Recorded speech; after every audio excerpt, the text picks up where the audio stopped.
காதில் தள்ளு.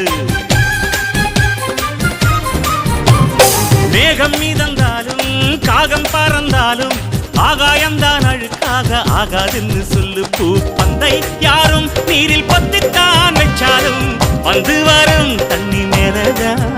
ஆட உன்னை யாரும் ஓரம் கட்டித்தான் வச்சாலும் தம்பி வாடா வந்து போடத்தான். மூணாம் பீரை மெல்ல மெல்ல வெண்ணிலவாய் மின்னுவதை மின்மினிகள் தடுத்திடுமா? சக்தி எல்லாம் ஒன்று சேர்ந்தாரே